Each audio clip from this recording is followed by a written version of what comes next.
Que demais! Pois é, o Lula ele continua relativizando regimes autoritários. É um erro o que ele faz em relação a Nicarágua, Cuba e Venezuela, né? O primeiro compromisso tem que ser com a democracia. O PT, quando governou, governou de uma maneira democrática. O Lula é um democrata.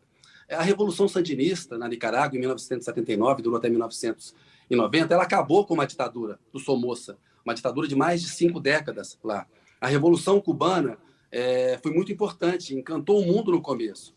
O chavismo, quando chegou ao poder, teve que lidar com a pior elite da América Latina, trouxe avanços sociais para o país. Acontece que esses regimes, esses países, depois trilharam um caminho do autoritarismo. E aí esse argumento do Lula, mas eu falei da Angela Merkel 16 anos porque o Ortega poderia ficar, é uma bobagem. Ele está passando o pano para o Ortega, para Cuba e para o Maduro. Né? Em Cuba é indefensável uma repressão a opositores. Na Nicarágua é indefensável que políticos adversários tenham sido presos.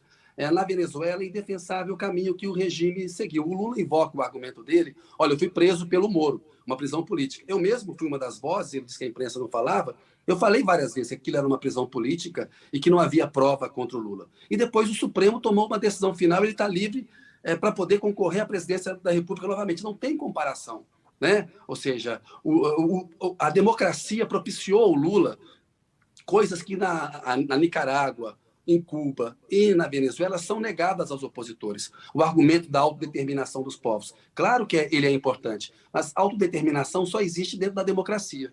Então, se o Lula ganhar a presidência da República, ele pode dizer, olha, como chefe de Estado, eu vou lidar com todos os países, independentemente do estágio democrático, civilizatório deles. Eu tenho que lidar com ditaduras, porque eu sou chefe de Estado. Agora, eu não preciso endossar atos de regimes autoritários. Acho que aí o Lula erra, ele cai numa armadilha, ele dá argumento para o Bolsonaro, para que seja feita uma falsa equivalência entre ele e o Bolsonaro. Porque o autoritário é o Bolsonaro, o autoritário é o Moro. O Lula é um democrata, mas ele tropeça, a meu ver, ao ter essa posição meio em cima do muro, algo tucana, digamos assim, em relação a Nicarágua, Cuba e Venezuela. Diego.